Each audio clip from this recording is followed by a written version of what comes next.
வேளாண்மையில் சிறந்த தஞ்சை மாவட்டம் எல்லா துறையிலும் சிறக்க வேண்டும்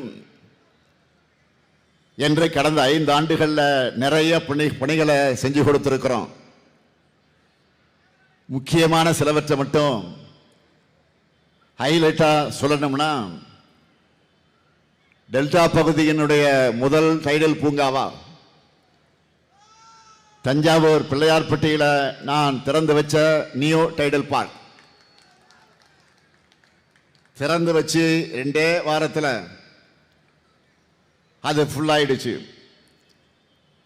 இப்போ தஞ்சாவூருக்கு இன்னொரு டைடல் பார்க் வேணும்னு கேட்க ஆரம்பிச்சுட்டாங்க. மாநிலத்திலேயே முதல் முறையா ஒரத்தநாடு வட்டம் பஞ்சநதி கோட்டை அமைக்கப்பட்டிருக்கக்கூடிய நேரடி கொள்முதல் நிலையம், பெருநிலையம், நெல் தூற்றுவதில் இருந்து சரக்கு மூட்டைகளை நெல்லை நிரப்பி தைப்பது வர எல்லாமே இயந்திரமாம்.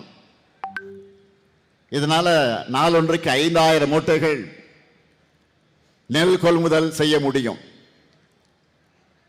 பேராவூரணி வட்டத்தில் குறு சிறு நடுத்தர தொழில் நிறுவனங்களுக்காக பொது வசதியாக்க மையம்,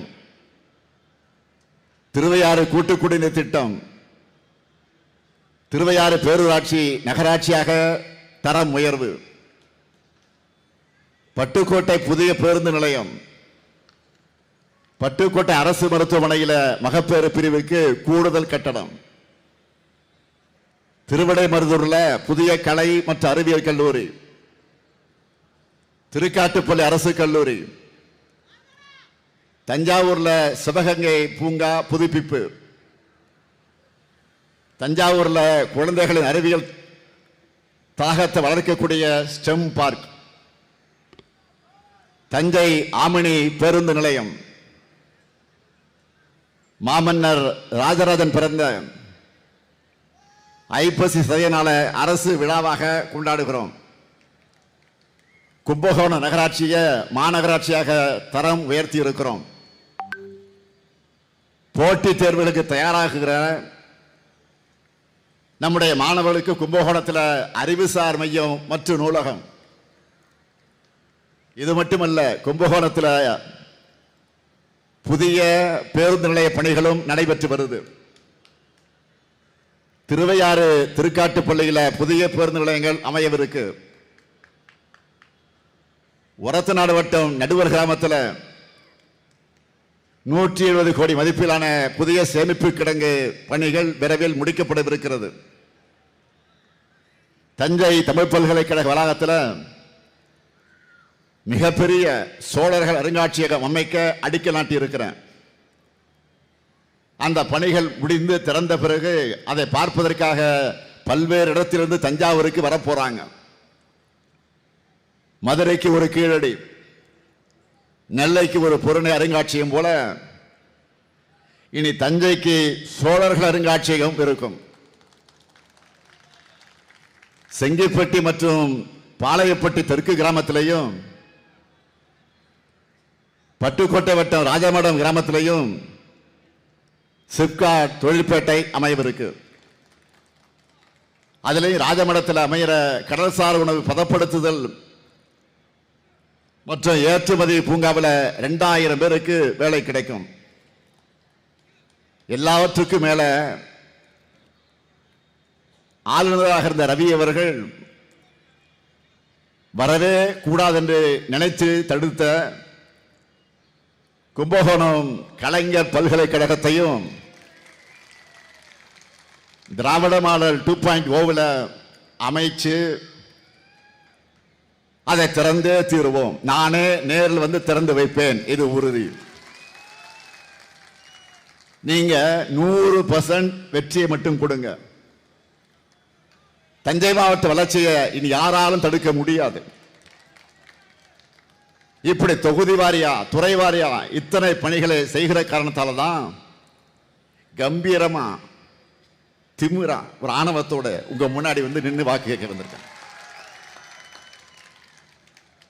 நம்முடைய சாதனையை சொல்ற இந்த நேரத்தில் இன்னொரு அதிர்ச்சியான செய்தியை உங்ககிட்ட சொல்லியாக வேண்டியிருக்கு. சீர்காழி, கடலூர், திருவண்ணாமலை, விழுப்புரம் ஆகிய ஊர்களை பிரச்சாரத்தை முடிச்சிட்டு நான் சென்னைக்கு போனதும் அதிகாரிகள் ஒரு கடிதத்தை என்கிட்ட காமிச்சாங்க. என்ன தெரியுமா? அது பழனிசாமியுடைய ஓனராக இருக்கிறாங்க பாருங்க, ஒன்றிய பாஜக அரசு. பழனிசாமியுடைய ஓனர் அவங்க தான், ஒன்றிய பாஜக அரசு. தமிழ்நாடு அரசுக்கு அனுப்பி இருக்கக்கூடிய கடிதம் அது. தமிழ்நாடு அரசுக்கு ஒன்றிய அரசு ஒரு கடிதம் அனுப்பியிருக்கு.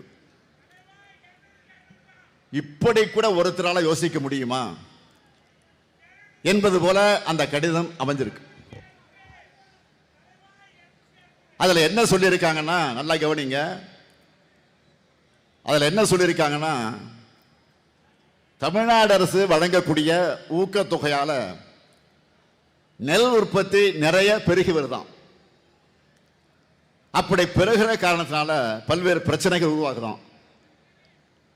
அதனால தமிழ்நாடு அரசு நெல்லுக்கு வழங்கிட்டு இருக்கக்கூடிய ஊக்கத்தொகையை மறுபரிசீலனை செய்யணுமா? என்ன கொடுமை பாருங்க.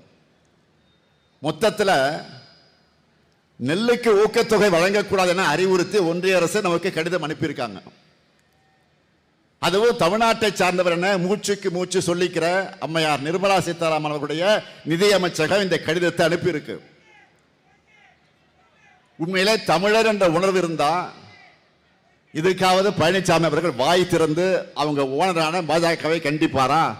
வெக்கம், மானம், சூடு, சுரணம் இருந்தா பாஜகவை கண்டிக்க எடப்பாடி தயாரா?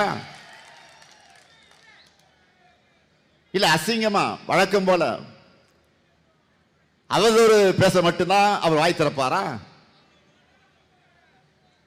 விவசாயிகளுக்கு எவ்வளவு பெரிய துரோகம் இது! இன்னொரு முக்கியமான விஷயத்தை உங்கள்கிட்ட நான் நினைவுபடுத்துறேன். 4 ஆண்டு காலம் முதலமைச்சராக இருந்த போலி விவசாயி பழனிசாமி ஆட்சியில் தமிழ்நாட்டுக்கு உணவளிக்கக்கூடிய வேளாண் பெருமக்களுக்கு மாநில அரசு வழங்குகிற நெல்லுக்கான ஊக்கத்தொகையை ₹1 கூட அவர் உயர்த்தி தரல. பச்சை துண்டை போட்டுக்கிட்டு பழனிசாமி விவசாயிகளுக்கு பண்ணதெல்லாம் பச்சை துரோகம் தான் பண்ணார். இதுவே நம்ம திராவிட மாடல் ஆட்சியில் இந்த ஊக்கத்தொகையை சன்னரக நெல்லுக்கு குவிண்டால் ஒன்றுக்கு ₹70 156 ஆகும். பொது ரக நெல்லுக்கு குவிண்டால் ஒன்றுக்கு ₹50 131 உயர்த்தி வழங்கியிருக்கிறோம். அதனாலதான் நெல்லுக்கு குவிண்டால் ஒன்றுக்கு ₹2500 வழங்குவோம்னு 2021ஆம் ஆண்டு திமுக தேர்தலுக்கு சொன்னதை செஞ்சு காட்டியிருக்கோம். செஞ்சோமா இல்லையா? கடந்த 5 ஆண்டுகள ஊக்கத்தொகை மட்டும் ₹2500 கோடிக்கும் அதிகமான நிதி விவசாயிகளுக்கு வழங்கப்பட்டு இதனால 30 லட்சம் விவசாயிகள் பயனடைந்திருக்காங்க. நான் மீண்டும் இந்த தஞ்சை மண்ணில் நின்று உறுதியா சொல்றேன், நெல் குவிண்டால் ஒன்றுக்கு ₹2500 என 2021ஆம் ஆண்டு தேர்தலுக்கு சொன்னபடியே செஞ்சோம். அதே போல இப்போ 2026 தேர்தல் அறிக்கை சொல்லியிருப்பது போலவே அடுத்து அமையவிருக்கக்கூடிய திராவிட மாடல் 2.0 ஆட்சியில் குவிண்டால் ஒன்றுக்கு ₹3500 வழங்க போகிறோம் என்று உறுதி செய்கிறேன், உறுதியா சொல்றேன். ஒன்றிய பாஜக அரசும் அடிமை பழனிசாமியின் அதிமுக சேர்ந்து இதை தடுக்க என்ன முயற்சி பண்ணாலும், எவ்வளவுதான் தடுக்க திட்டமிட்டாலும் அதையெல்லாம் இந்த முத்துவேல் கருணாநிதி ஸ்டாலின் முறியடிப்பான். உலகத்துக்கே உணவளிக்கிற விவசாயிகளுக்கு உரிய விலையை நான் நிச்சயம் உறுதி செய்வேன். முடிஞ்சா தடுத்து பாருங்க. இந்த டெல்டா மண்டல விவசாயிகளுக்காக இன்னும் என்னென்ன சாதனைகளை பண்ணியிருக்கோம்னு நான் சுருக்கமா சொல்றேன். தமிழ்நாட்டு வரலாற்றிலேயே முதல் முறையா வேளாண்மைக்காக தனி நிதிநிலை அறிக்கை தாக்கல் செஞ்சிருக்கிறோம். கடந்த 5 வருஷமா முக்கியமா குறித்த நாள்ல டெல்டா பாசனத்துக்காக மேட்டூர் அணையை திறந்து வச்சிருக்கிறேன். 5 வருஷமா தொடர்ந்து நம்ம ஆட்சியில கடந்த 5 வருஷமா மண்ணும் மக்களும் மகிழ்ச்சியா இருக்காங்க. காவிரி டெல்டா பகுதிகளில் 24,833 கிலோமீட்டர் நிலத்திற்கு தூர்வாரக்கூடிய பணிகள் 459 கோடி ரூபாயில சிறந்த முறைகளை மேற்கொண்டு கடைமடை விவசாயிகள் போற்றக்கூடிய நிர்வாகத்தை வழங்கி இருக்கிறார். 2021 2022 முதல் கடந்த ஆண்டு வரை குறுவை சிறப்பு தொகுப்பு திட்டம் வழங்கி இருக்கிறார். ஆனா பழனிசாமி ஆட்சியில் விவசாயிகளுக்கு செய்யப்பட்டதெல்லாம் வெறும் வேதனைகள் தான். விவசாயிகளுக்கு அவர் செஞ்ச துரோகங்கள் ஒன்றா இரண்டா, அதையெல்லாம் ஒரு நாள் போதுமா சொல்வதற்கு? போதாது. காவேரி காப்பாளன்னு தனக்குத்தானே பட்ட பேர் வச்சுக்கிட்டார். அவர் உண்மையான விவசாயியாக இருந்தா இந்தியா முழுக்க உழவர் பெருமக்களை எதிர்த்து போராடின 3 வேளாண் சட்டங்களை ஆதரிச்சிருப்பாரா? போராட்டம் பண்ண விவசாயிகள் என்ன சொன்னார்? புரோக்கர் வாய்க்குசாம சொன்ன புலுகு முட்டை தான் இந்த பழனிசாமி. அதிமுக ஆட்சியில் இந்த டெல்டா மாவட்டங்களில் இயற்கை சீற்றம் நடந்தப்போ இங்குள்ள மக்களை காப்பாற்றினாரா பழனிசாமி? இந்த டெல்டா மாவட்டத்தை சார்ந்த அன்றைய அமைச்சர் OS மணியன் வந்தப்போ மக்களை விரட்டி அடிச்சாங்க. சுவர் மேல ஏறி குதிச்சு அவர் தப்பிச்சு ஓடின நிலையெல்லாம் ஏற்பட்டுச்சு. நீங்களாம் பார்த்துருப்பீங்க அந்த வீடியோவில். அதெல்லாம் நினைவில்லையா? விவசாயிகளுக்கு PM கிசான் திட்டத்தில் 110 கோடி ரூபாய் ஊழல் நடந்ததும் அதிமுக ஆட்சியில் தான். விவசாயிகளுக்கு சேர வேண்டிய நிதியை யாருக்கோ கொடுத்தார் பழனிசாமி. இதுதான் போலி விவசாயியான பழனிசாமி ஆட்சி செஞ்ச லட்சணம். இப்படிப்பட்டவர் யாருக்கிட்ட சேர்ந்திருக்கிறார்? பிரதமர் மோடி தலைமையிலான NDA கூட்டணியில். எப்படிப்பட்ட மோடி அவர்? வணிக சிலிண்டர்களின் விலையை ஏற்றி வியாபாரிகளின் தலையில இடியை இறக்கி இருக்கக்கூடிய மோடி அவர்கள். நாடு முழுக்க வணிக சிலிண்டர்கள் விலை 203 ரூபாய் அதிகரிக்கப்பட்டிருக்கு. இதனால வணிகர்கள் மட்டுமல்ல எல்லாருமே பாதிக்கப்பட்டிருக்கிறாங்க. ஹோட்டல்ல உணவுப் பொருட்களுடைய விலை கடுமையா எகிரிடுச்சு. 12 ரூபாய் டீ இப்ப 15 ரூபாய் வந்துடுச்சு. 15 ரூபாய் காஃபி இப்போ 20 ரூபாய் வந்துடுச்சு. உண்மையா இல்லையா? ஏற்கனவே சிலிண்டர் தட்டுப்பாட்டால பல உணவகங்களை மூடிட்டாங்க. பல ஹோட்டல்கள் சில ஐட்டம் மட்டும்தான் தயாரிக்கிறாங்க. ஹோட்டல் நடத்துறவங்களுக்கு கஷ்டம். அங்கே வேலை செய்கிறவங்களுக்கு இப்போ வேலையும் பறி போயிடுச்சு. அவசர ஆலோசனை கூட்டம் மோடி அவர்கள் கூட்டம் கூட்டினார். ஆனால் உருப்படியா எதுவும் பண்ணலை. ஏன்னா பாஜக ஆளாத மாநிலங்களில் அதிகாரிகளை எப்படி பந்தாடலாம் என்பதில் தான் ஒன்றிய அரசுடைய மொத்த கவனம் இப்போ இருக்கு. தேர்தலை தோக்க பட்சத்தில் ஏற்கனவே வாக்காளர் பட்டியல் சிறப்பு தீவிர திருத்தம் SIR சொல்லி கொண்டு வந்து இந்தியா முழுக்க கோடிக்கணக்கான மக்களுடைய வாக்குரிமையை பறிச்சிருக்கிறாங்க. அதை முடிச்சுட்டு அடுத்து என்ன பண்றாங்க? தமிழ்நாட்டில் தங்களுக்கு சாதகமான அதிகாரிகள் நியமிச்சு தேர்தலில் தில்லுமுள்ளு பண்ணலான்னு பார்க்குறாங்க. எத்தனையோ தேர்தல்களை தமிழ்நாடு பார்த்திருக்கு. அமைதியான தேர்தலுக்கு தமிழ்நாடு தான் பெஸ்ட் எக்ஸாம்பிள். அப்படிப்பட்ட நம்ம மாநிலத்தில் முதல் முறையா தேர்தலை காரணம் காட்டி தலைமைச் செயலாளர் உள்ளிட்ட பல்வேறு அதிகாரிகளை இப்ப மாத்தி இருக்கிறாங்க. இவ்வளவு பயம் ஏன் அவங்களுக்கு? வாக்களிக்க போற மக்களை திராவிட மாடல் 2.0 வேணும்னு எப்போ டிசைட் பண்ணிட்டாங்க. ஏன் இதை தேர்தல் ஆணையம் பாஜக உணராம இருக்கிறாங்க? அது கூட பரவாயில்ல. நிறைய கட்டுக்கதைகளை சொல்லிட்டு நப்பாசையில் அலைகிறாங்க.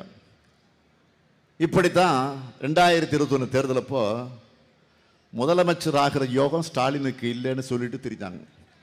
சொன்னாங்கல்ல, கட்டம் சரியில்லை சொன்னாங்கல்ல. யோகத்தை நம்பி சும்மா இருப்பவனா இந்த ஸ்டாலின்? அதிர்ஷ்டம் இல்லைன்னு அழுத்துக் கொள்பவனா இந்த ஸ்டாலின்? நான் யோகத்தை நம்புறவன் அல்ல, என்னுடைய உழைப்பை நம்புறவன். தலைவர் கலைஞரிடம் உழைப்பை கற்றுக்கொண்ட மாணவன் நான். அதே போல இப்போ 2020 தேர்தலுக்கு என்னென்ன சொல்றாங்க? இப்ப என்ன சொல்றாங்க? திமுகவில் யாரும் தொடர்ந்து 2 முறை யாரும் முதலமைச்சர் ஆனது இல்லையா? போன முறை நீங்க சொன்னதை உடைச்சு நான் முதலமைச்சர் ஆனேன். 2வது முறை இல்லைன்னு சொல்றாங்கல்ல, அதையும் உடைக்கிறேன் பாருங்க. என் உயிரோடு கலந்திருக்கக்கூடிய தலைவர் கலைஞருடைய அன்பு உடன்பிறப்புகள் இருக்காங்க, மக்கள் நம்பக்கம் இருக்காங்க. எல்லாத்தையும் உடைச்சு 2021 பெற்றதை விட அதிக தொகுதியில் வென்று ஆட்சிக்கு வருவோம் பாருங்க. எதிரிகள் வெட்டிக்கதை பேசிட்டு கனவு கண்டுட்டு இருக்காங்க. நாம தமிழ்நாட்டை முன்னேற்றுகிற கனவை காண்போம். 10 ஆண்டுகள் தொடர்ந்து ஆளும் வாய்ப்பு திமுகவுக்கு கிடைச்சா தமிழ்நாட்டின் வளர்ச்சி எப்படி இருக்கும்னு 2031 நாம காட்டுவோம். ஆல்ரெடி ரிசல்ட் பார்த்துட்டோம். எப்படி தெரியுமா? 2026 தேர்தலின் சூப்பர் ஸ்டாரை இறக்கிட்டோம். சூப்பர் ஸ்டார் தான். சூப்பர் ஸ்டார் யாருன்னு கேட்டா தேர்தல் அறிக்கையை சொல்வோம். இனி யார் வந்தாலும் நம்ம வெற்றி தடுக்க முடியாது. நான் பிரச்சாரத்துக்கு வர்றதுக்கு முன்னாடியே நம்ம சூப்பர் ஸ்டார் டிவி மூலம், பேப்பர் மூலம், சோசியல் மீடியா மூலம் எல்லார்கிட்டையும் பிரச்சாரத்தை ஸ்டார்ட் பண்ணிட்டாரு. அதுல சில சூப்பர் டூப்பர் அறிவிப்புகளை மட்டும் இப்போ சொல்லவா? முதல்ல என்ன அறிவிப்பு சொல்லுங்க பார்ப்போம்.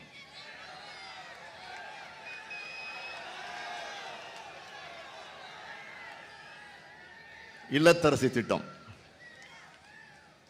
இல்லத்தரசி திட்டத்தில் எவ்வளவு ரூபாய்க்கு கூப்பன் தர போறோம்?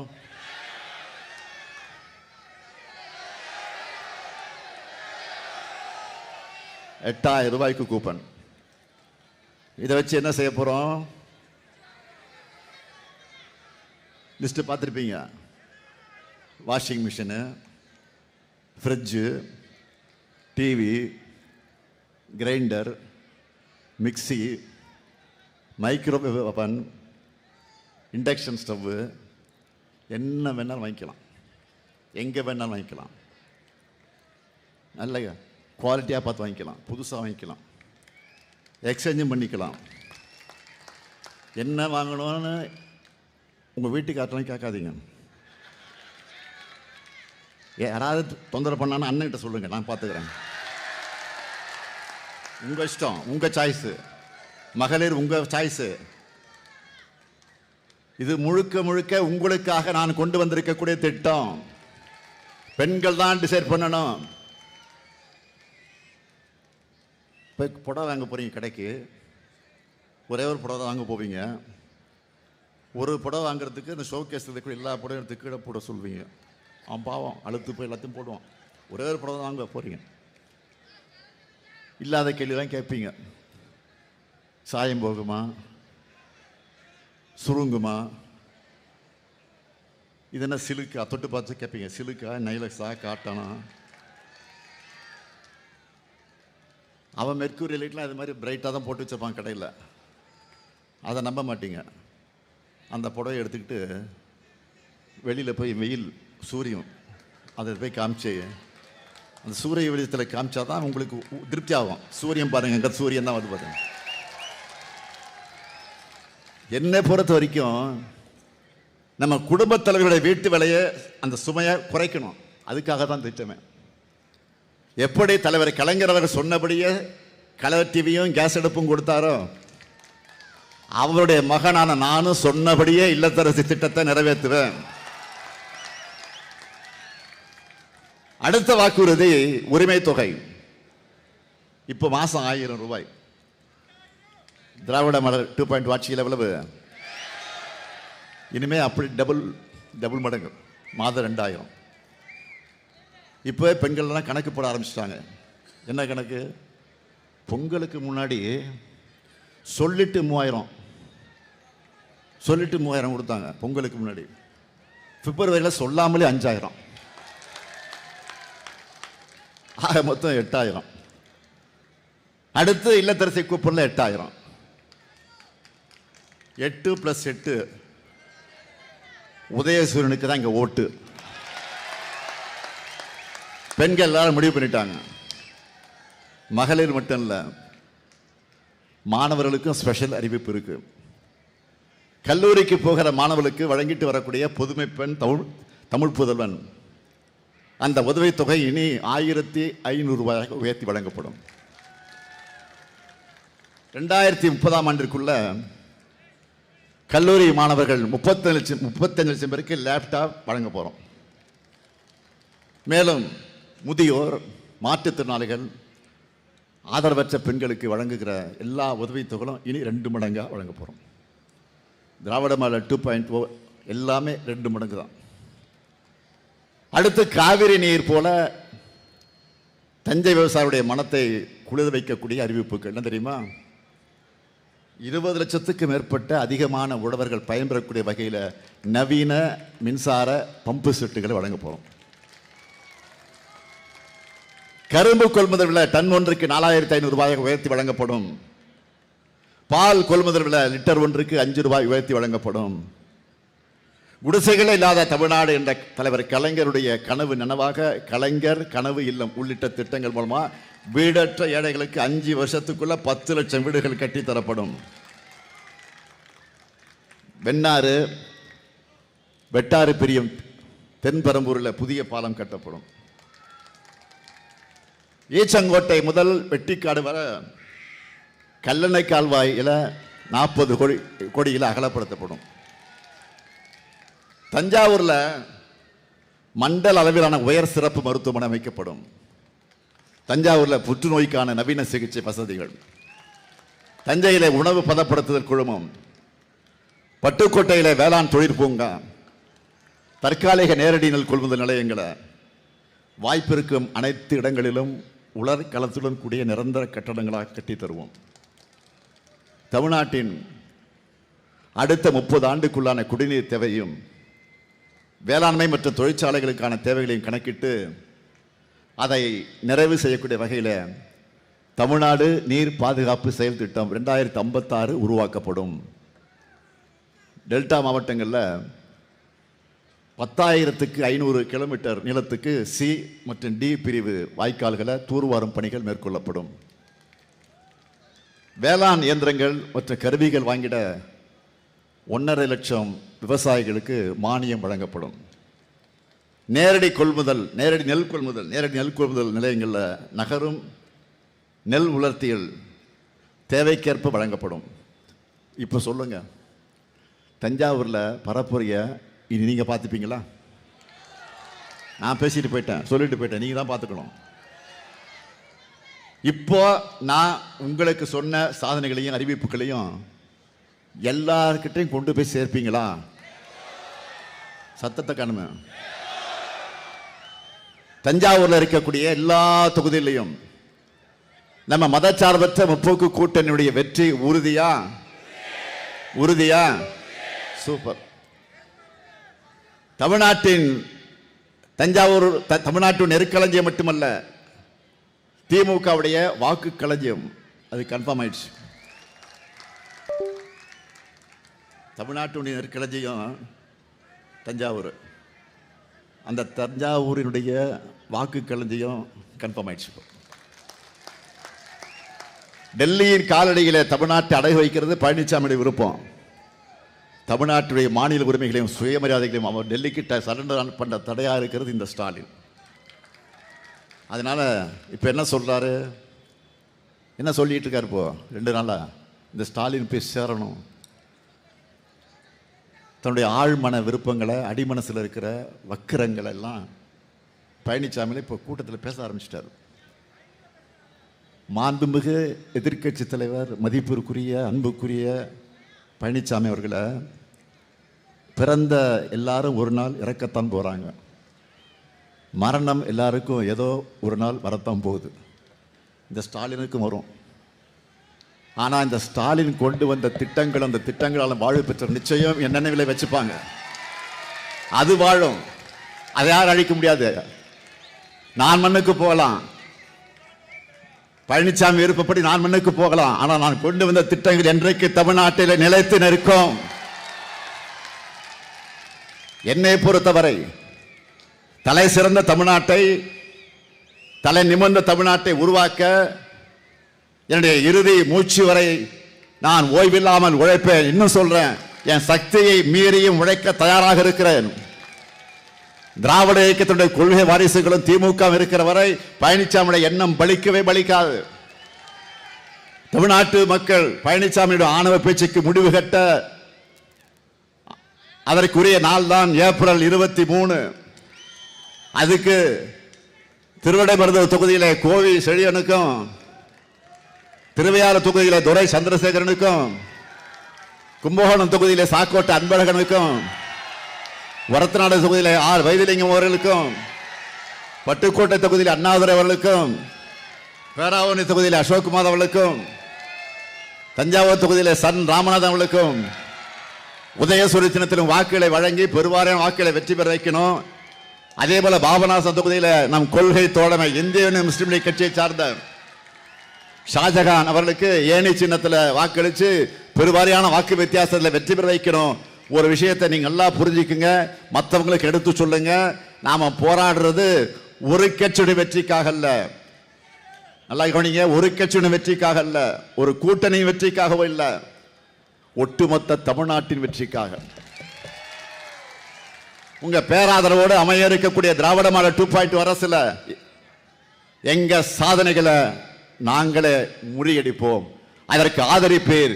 மதச்சார்பற்ற முற்போக்கு கூட்டணி வேட்பாளரை வெல்வோம், ஒன்றாக வெல்வோம், வெல்வோம், வெல்வோம், வெல்வோம் ஒன்றாக. நன்றி, வணக்கம்.